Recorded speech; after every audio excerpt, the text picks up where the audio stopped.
Son las 8 horas con 52 minutos. Saludamos al abogado Vicente Solano. Él tiene un PhD, es catedrático universitario en la UPS y la Universidad Andina Simón Bolívar, experticia en teoría política y derecho constitucional. Abogado Solano, el presidente de la República viene el día de hoy, quizá por los nuevos tiempos que vive Ecuador, quizá por los temas relacionados con la seguridad, se maneja con privacidad, con celo, la agenda presidencial. El día de ayer conocimos inicialmente por informaciones extraoficiales que ya en horas de la noche lo confirmamos con la gobernación de la SUAY, un equipo de avanzada, así se lo llama, de seguridad del presidente que venía por tierra fue atacado en la vía se dijo entonces con una ráfaga de ametralladora.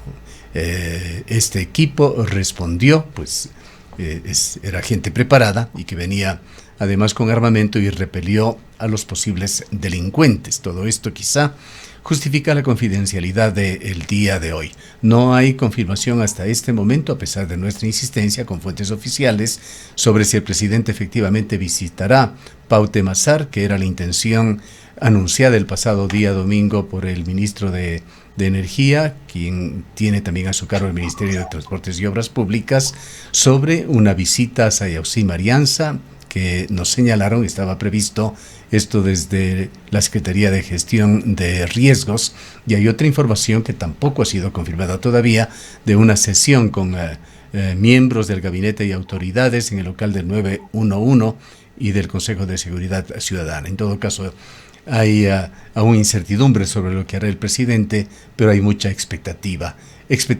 en materia de seguridad, expectativa en materia de las vías de la provincia de la SUAY, expectativa en materia de minería, la posición del presidente de la República, su gabinete, su gobierno con respecto a ese delicado equilibrio entre explotación minera, fuentes de agua, recursos hídricos en la provincia de la SUAY. Quisiéramos conocer su punto de vista sobre las expectativas de Cuenca y de esta provincia con respecto a esta nueva visita del presidente de la República. Muy buenos días, estimado Gustavo. Muchas gracias por la invitación. Todos y todas quienes nos escuchan. Realmente me parece que es importante que en el caso de la provincia, ¿no? Hay varios reclamos que efectivamente se han hecho de parte no solamente, diríamos, de los ciudadanos, sino efectivamente de las instituciones, ¿no? Porque hay varios problemas en la provincia de la SUAY y me parece importante que el presidente de la República visite, evidentemente, la provincia, en este caso el cantón, porque con eso puede palpar de mejor manera y de forma directa las necesidades y los requerimientos que tiene la provincia, ¿no? Yo creo que son realmente exigencias que ya no son ni siquiera de estos meses, sino son de varios años. Un problema principal justamente es la vialidad, que realmente hay una situación de emergencia a nivel de la provincia, por cuanto en realidad vemos que las carreteras de nuestra ciudad, nuestros cantones en este caso, están realmente afectadas ya desde años anteriores. No es un problema obviamente del gobierno actual, pero no se ha hecho, digamos así, nada por resolver el problema de la situación vial. Un segundo problema me parece que tiene que ver justamente, que va pegado a ello, ¿no? La situación que tienen obviamente los gobiernos autónomos descentralizados en cuanto a los recursos, efectivamente, y creo que incluso en días anteriores se ha justamente hecho viral un video en el cual uno de los presidentes de los GATS de aquí de la parroquia, no sé, de Nurti, si no estoy equivocado, le exigía al alcalde, por ejemplo, de la ciudad justamente, en este caso, que se desembolse los recursos que efectivamente tienen derecho los gobiernos autónomos descentralizados. Y él decía, realmente no hay dinero, más allá de la forma. Efectivamente, el tema de los recursos es un problema al cual también la provincia lo tiene ya desde hace varios años. Yo diría que obviamente esto tiene que ver con un problema central y creo que eso es una discusión que ya no es igualmente de los últimos gobiernos, sino es una discusión permanente, que es el tema del centralismo. Y yo creo que ahí sí, efectivamente, pues es un tema que no solamente deviene de lo que implica el régimen jurídico legal, la Constitución, las leyes del COTAD, sino lo que viene con la voluntad política también, ¿no? La necesidad efectivamente de que, ¿no es cierto?, se atienda con recursos obviamente las provincias y obviamente los cantones, que no necesariamente caigamos en un bicentralismo que ha sido una práctica cotidiana, común, permanente de los gobiernos a nivel nacional. Yo creo que todo eso implica obviamente la situación en la cual estamos enmarcados la provincia. Además de que realmente yo comparto un comentario que decía la colega también suya, estimado Gustavo, Carolina Ávila, que decía, el problema de la SUAY es que cuando efectivamente no llueve, ¿cierto?, nos quedamos sin luz, pero cuando llueve nos quedamos sin carreteras, ¿no? Pues realmente acudimos a una situación en la cual, digamos así, no tenemos, digamos, una posibilidad, una cierta estabilidad en cuanto a la garantía de que efectivamente los servicios públicos puedan mantenerse, digamos así, de manera permanente, y realmente es una situación bastante, digamos así, calamitosa. Y además yo creo que en ese sentido sí hay que reclamarle al presidente, obviamente, y exigirle de que las respuestas sean adecuadas, ¿no? Miremos lo que pasó hace pocos días. La Corte Constitucional declaró, por ejemplo, la inconstitucionalidad justamente, ¿no es cierto?, de parte de sus decretos, efectivamente 229 y 230, que eran los supuestamente, diríamos así, decretos ejecutivos que se declararon justamente para disponer, diríamos así, de fondos públicos y atender justamente el régimen de excepción, pero además, obviamente, ¿no es cierto?, para nuevamente, ¿no es cierto?, sacar a los militares a las calles por la emergencia supuestamente que existía, bueno, diríamos así, en el sector eléctrico, y obviamente, pues, la Corte Constitucional el pasado jueves dijo, definitivamente, no hubo la información suficiente, no se justificó la declaratoria del estado de excepción, y obviamente por la falta de justificación incluso territorial y temporalidad, no declaró obviamente parte de esos decretos inconstitucionales. Eso me preocupa mucho y nos preocupa a todos porque implica que no hay una respuesta adecuada, pertinente justamente de la crisis que efectivamente vivimos en el país. Y yo creo que es importantísimo de que las autoridades provinciales y cantonales, ¿no?, se reúnan con el presidente y le digan realmente la situación calamitosa que vive nuestra provincia. En el fin de semana en uno de los canales de televisión, me parece que en Ecuavisa, Mónica Almeida, una destacada periodista de investigación, escritora, que ha estado en varios importantes medios del país, reclamaba mayor transparencia al gobierno de Daniel Noboa. Y realmente hay una serie de razones para exigir esto. El día de hoy se supone que estará aquí uno de los protagonistas importantes que tiene relación con la atención o el déficit de atención aquí en la provincia de la SUAY, el ministro Luque, quien es ministro de Transportes y Obras Públicas y es ahora ministro de Energía. El ministro Luque está lleno de una serie de acusaciones en cuanto a conflicto de intereses. Aparentemente su familia y él fueron parte del contrato de mantenimiento de las SOGES Llud Cochancay, que ha tenido una serie de altibajos a pesar del financiamiento internacional. Se falló justamente en el tema de fiscalización, de auditoría de este proyecto, y recientemente, tras casi un año o año y medio de paralización de este proyecto, se lo ha restaurado. Sin embargo, en el fin de semana tuvimos reportes de las muy malas condiciones en las que se encuentra esta vía. El ministro Luque está también en conflictos con el proyecto del Quinto Puente. Hay intereses allí de él como funcionario y nuevamente de una compañía familiar que él representa. El ministro no ha dado respuesta a una nueva carta que se puso desde la provincia de la SUAY de los asambleístas de la SUAY, los 5 en forma conjunta, incluyendo 2 de los asambleístas que son parte del bloque de gobierno y un asambleísta de la provincia de El Cañar. Se pidió allí información muy concreta sobre cuáles son los planes del gobierno con respecto a la vialidad. Esto se lo hizo el 5 de abril. Hasta el momento no hay respuesta de este ministro. Y por otra parte está también los conflictos, hablando de transparencia, de la primera dama, Lavinia Balbonesi, quien abiertamente en sus redes sociales la semana pasada aceptó haber llegado a un acuerdo con la compañía minera que pugna por explotar Quimsacocha, la Dundee Precious Metals, señalando haber recibido o llegado a un acuerdo con ellos para que apoyen, entendemos que con fondos, un programa de carácter social para mujeres víctimas de la violencia. Otro problema que el día de ayer se ventilaba en redes sociales es la tala de un manglar en la zona de Olón, esto en la provincia de Santa Elena, en la que se acusa, esto no podemos afirmarlo, pero se acusa en las redes sociales de que existe allí concusión entre la ministra del Ambiente, Sadef Ritchie, cuyas limitaciones le hemos podido testiguar, asimismo por la serie de reportajes periodísticos y redes sociales, graves errores y desconocimiento de la ministra, pero se le acusa a ella de haber aprobado un proyecto para la construcción de un hotel en el cual la primera dama sería accionista. Todo esto tiene que aclararse y de allí bienvenida o bienvenido esta sugerencia y reclamo de Mónica Almeida, destacada periodista. El tema es aquí en el Azuay, que es lo que quisiéramos escuchar del presidente de la República.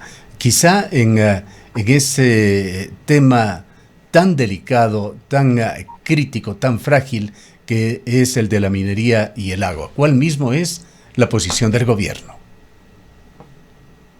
Sí, en efecto, estimado Gustavo, me parece que debemos recordar el contexto también de las elecciones, ¿no?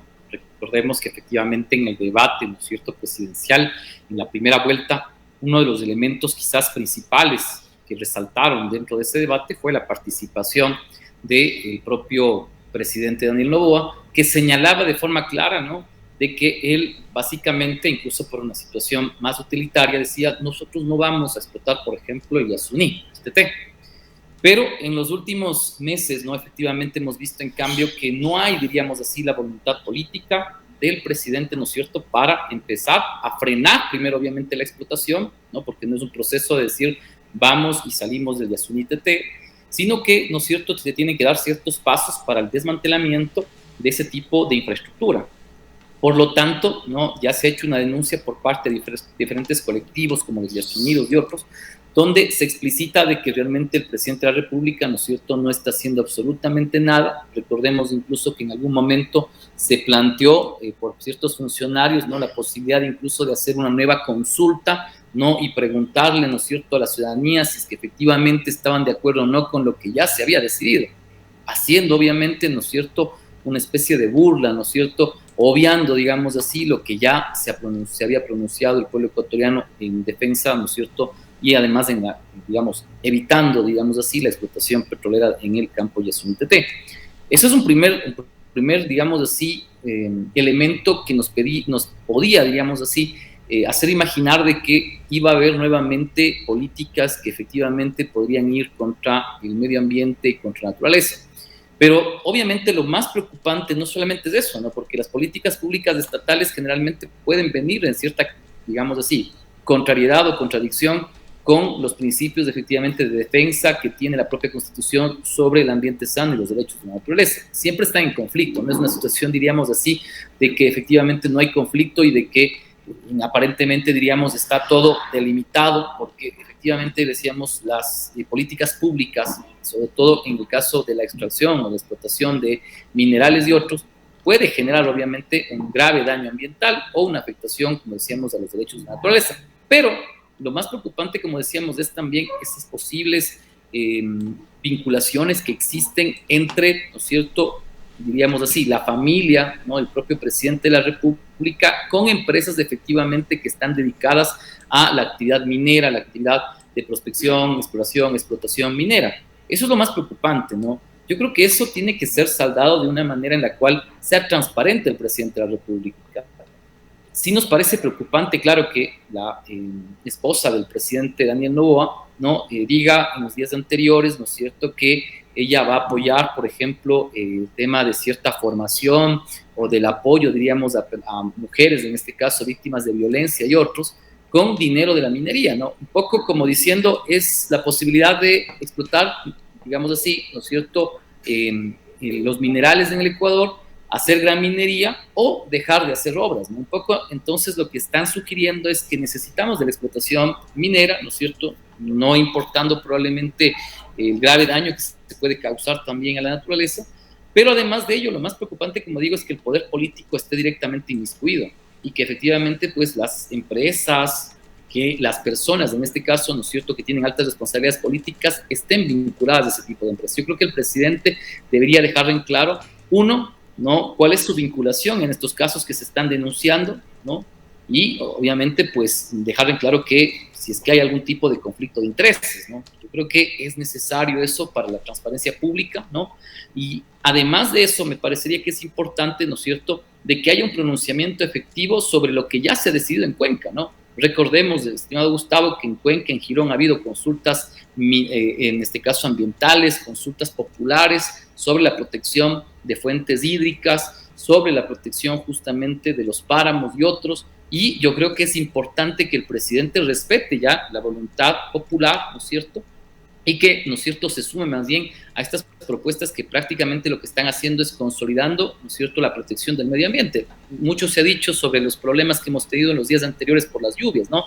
Y mucho se ha dicho que realmente de que esto puede ser el resultado realmente, ¿no es cierto?, de la deforestación que existe en el Cajas, que es evidente, ¿no? Y lamentablemente yo creo que ahí también no solamente es por parte de la falta de cuidado probablemente de la acción gubernamental, sino también incluso yo creo que necesariamente hay que ver qué es lo que se está haciendo por parte de las empresas municipales como Etapa, por ejemplo, ¿no es cierto?, que tiene que cuidar y velar por la protección del macizo del Cajas. Entonces yo creo que estos problemas que a veces tenemos, ¿no?, de estos aluviones, de estos derrumbes, de estos deslaves, son justamente también por la acción, por la expoliación que existe desde el ser humano hacia la naturaleza. Y yo creo que hay que controlar eso porque luego, claro, nos quejamos, ¿no?, de que ha habido este tipo de incidentes, de este tipo de, digamos así, de fenómenos naturales que efectivamente podían haberse evitado, ¿no? Yo creo que es importante realmente para el presidente tomar una posición clara en ello. Sin embargo, creo que su propia actividad empresarial hace que realmente yo creo que tenga una actitud muy negativa en ese sentido, pero va a ser muy difícil de que el presidente tome una posición, diríamos así, en defensa del ambiente sano, en defensa de los derechos de la naturaleza, ¿no? Doctor Solano, para finalizar, ya que usted ha tocado este tema de las consultas populares, hablar de consulta popular es hablar también de seguridad jurídica tan en entredicho en Ecuador. El respeto a las consultas populares, después que se dan, nos guste o no el resultado, que recurrentemente en Ecuador se los viene cuestionando. Quisiera preguntarle su parecer sobre las declaraciones de Ivonne Núñez, la ministra de Trabajo, en los tiempos post-consulta, en estos últimos días, luego del proceso electoral. Ella anticipó la semana pasada que su cartera de Estado iniciará de cualquier manera, más allá de los resultados de la consulta, un estudio para dar la oportunidad a otras modalidades a través de acuerdos ministeriales que se encasillen en el trabajo por horas. Bien, lo primero yo quisiera señalar que me parece que es un elemento ya característico del gobierno, es de que lamentablemente hay un desconocimiento, me parece, de muchas de las autoridades de lo que tiene, diríamos así, que ver con respecto a su actividad dentro de ciertos ministerios o dentro de las funciones públicas que están cumpliendo. Y no lo digo solamente por la ministra, no lo digo por varios ministros que han cometido errores sistemáticos. Yo creo, como usted decía anteriormente, no es uno, son varios. Incluso el día de ayer se volvió ya viral, ¿no? Una entrevista en la cual también colega suyo también hacía una entrevista a... Lo vimos en las redes sociales, una ignorancia crasa de quien está encargada del Ministerio de Inclusión Económica y Social, que no sabía qué son los quintiles, no sabía siquiera, peor, la relación que tienen con la pobreza. Exactamente, me parece que eso es lo que está pasando en el gobierno. No quiero, como digo, hacer énfasis en una sola persona, sino me parece que varios de ellos desconocen realmente de las funciones que están cumpliendo y obviamente de, diríamos así, el contexto jurídico que tienen que revisar justamente para poder decir, bueno, vamos a proceder con esto. Porque, en primer lugar, como decíamos, en el caso de la ministra de Trabajo, está haciendo, obviamente, ¿no es cierto?, una propuesta, levantando una propuesta que es totalmente inconstitucional. Y ya lo dijo la Corte Constitucional, esto no pasa simplemente por una reforma legal, ¿no? Esto pasa por una reforma constitucional. Y efectivamente por eso mismo, ¿no es cierto?, acudimos, ¿no es cierto?, a este referéndum con la finalidad de establecer esta enmienda, ¿no es cierto?, que permitiría, ¿no es cierto?, diríamos así, flexibilizar, ¿no es cierto?, la jornada laboral y efectivamente, pues, como decíamos, con las diferentes consecuencias que implicaba eso, falta de estabilidad laboral, ¿no es cierto?, la eliminación básicamente de ciertos beneficios sociales y eso. Yo creo que ahí realmente es una propuesta que lo que nos viene a evidenciar es que el presidente de la República y su gobierno sí quería efectivamente sobre todo esta pregunta, ¿no? Lo que querían es aprobar esta pregunta dentro de, ¿no es cierto?, ese combo de preguntas. Y claro, lo que realmente le importaba más que el tema de la seguridad, que ahora incluso ha perdido un poco de, digamos, de vigencia en cuanto a las reformas, porque ya estamos obviamente, ¿no es cierto?, esperando de que se esté generando esta propuesta de ley de reforma obviamente a algunos códigos como el Código Orgánico Integral Penal, la Ley de Extinción de Dominio y otros. Estamos esperando eso. Sin embargo, ¿no es cierto?, lo que más le ha preocupado yo creo que al gobierno en estos días ha sido justamente cómo se va a garantizar la famosa flexibilidad laboral o la flexibilización laboral. Realmente es inconstitucional, ¿no? Eso no es procedente, ¿no? Y hay que ser claros en eso, ¿no?